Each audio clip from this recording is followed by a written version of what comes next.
안녕하세요. 오늘은 개인 파산 생각하실 때 아마 가장 크게 걱정하시는 부분일 텐데요.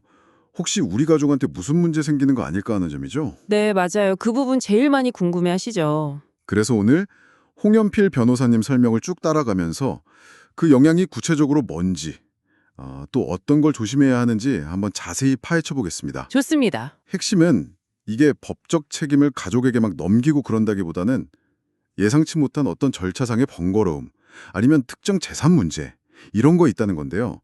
당신의 그 걱정, 오늘 저희가 좀 시원하게 풀어드리겠습니다. 네, 사실 원칙만 놓고 보면 개인 파산은 신청한 사람, 딱 그 본인의 문제를 해결하는 절차예요. 그래서 뭐 가족한테 직접 법적인 피해가 가는 경우는 아주 드물다고 봐야죠. 드물다. 하지만 영은 아니다. 이 말씀이시죠? 그렇죠. 홍연필 변호사님도 딱 지적하시는 게 몇몇 특정 상황에서는 가족들이 좀 불편해지거나 아니면 아예 절차에 이렇게 연관될 수도 있다는 겁니다. 그 특정 상황이라는 게 뭘까요? 제일 궁금한 것 중 하나가 아니 내 파산인데 왜 가족 재산까지 이렇게 들여다보냐 이거거든요. 홍 변호사님은 이 부분 뭐라고 설명하시나요? 아, 그게요. 법원 입장에서는 혹시라도 파산 신청하시는 분이 자기 재산을 미리 가족 이름으로 이렇게 슬쩍 빼돌려 놓지는 않았는지 그걸 확인해야 할 의무가 있거든요. 재산 은닉 가능성 때문이군요. 네. 그래서 특히 최근에 뭐 자녀나 배우자 명의로 좀 재산이 형성된 게 있다. 이러면 법원에서 이거 혹시 자금 출처가 어떻게 되냐 확인하려 들 수 있다는 거죠. 예를 들면요. 뭐 자녀 이름으로 된 예금이 갑자기 늘었다거나 하면 그 돈 어디서 났는지 한번 보자 하면서 이제 자녀한테 통장 거래 내역이나 아니면 소득 증빙 자료 같은 거를 요구할 수 있는 거죠. 아하. 그러니까 이게 뭐 법적으로 딱 잘못됐다기보다는 가족한테 이런 서류 좀 달라, 설명해 달라. 이 과정 자체가 좀 부담스러울 수 있겠네요. 맞습니다. 특히 만약에 가족한테 파산 신청한 걸 알리고 싶지 않는 상황이라면 더 곤란해질 수 있겠죠. 어쨌든 절차상 필요한 확인이지만 가족은 좀 번거로울 수 있는 부분입니다. 네, 절차상의 번거로움 알겠습니다. 그런데 이런 서류 문제 말고 우리가 진짜 매일 사는 집 문제도 홍 변호사님이 지적하셨다면서요? 특히 그 전세나 월세 보증금이요. 아, 네, 맞습니다. 그 임차 보증금, 이것도 엄연히 신청하시는 분 재산이거든요. 그쵸, 세산이죠. 근데 이제 법에서는 그래도 사람이 살아야 하니까 주거 안정을 위해서 일정 금액까지는 보호를 해줘요. 이걸 이제 면제재산 한도라고 부르는데, 면제재산한도요? 네, 서울시 같은 경우는 현재 5,500만 원까지는 파산 절차에서도 지킬 수가 있어요. 네, 그런데 만약에 예를 들어서 8천만 원짜리 전세에 살고 계신다. 네, 그러면 이 한도를 넘는 금액, 그러니까 2,500만 원이죠. 네. 이 2,500만 원은 어떻게든 마련을 해야 할 수도 있어요. 그 2,500만 원을 당장 마련하지 못하면요. 그럼 어떻게 되는 건가요? 홍 변호사님 설명에 따르면요. 그 초과분 2,500만 원은 파산 관제인이라고 이제 법원에서 선임해서 재산 관리하고 채권자들한테 나눠주는 역할을 하는 사람이 있거든요. 네, 관제인. 그 관제인이 회수해서, 그러니까 이걸 환가한다고 하는데 회수해서 채권자들한테 나눠주려고 할 수 있습니다. 그럼 돈을 당장 마련하기 어렵다면 어쩔 수 없이 그 면제 연도인 5,500만 원 이하 집으로 이사를 가야 하는 상황이 생길 수도 있는 거죠.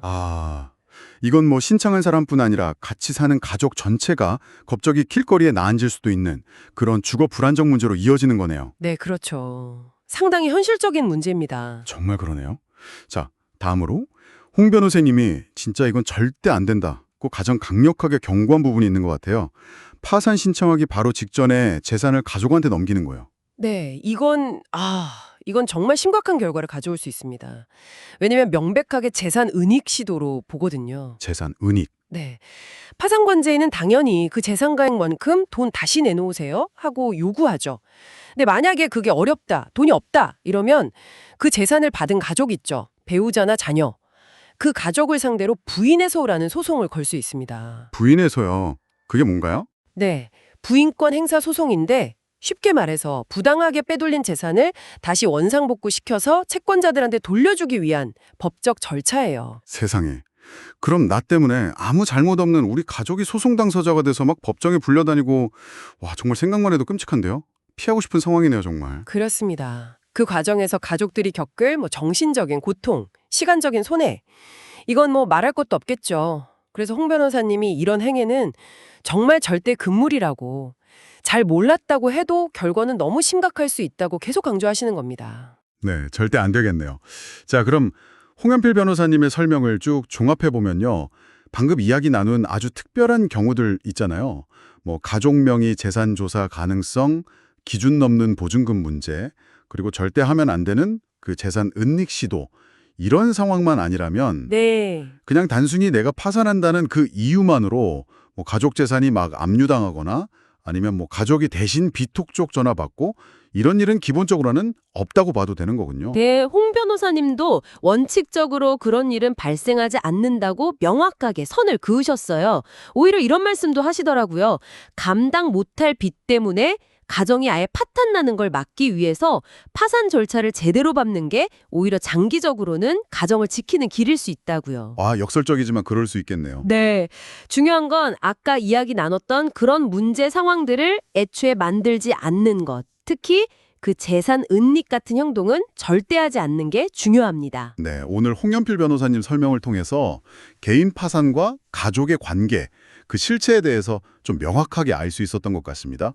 요약하자면 파산 절차 자체는 기본적으로 신청한 본인에게 초점이 맞춰지지만 그렇죠. 첫째, 가족 명의 재산 조서 가능성, 둘째, 면제 한도를 넘는 보증금 문제, 그리고 셋째, 특히 파산 직전에 재산을 이전하는 행위, 이런 특정 상황에서는 가족에게 예상치 못한 불편함이나 심지어 법적인 문제까지 생길 수 있다는 점, 이건 꼭 기억해야겠습니다. 네, 맞습니다.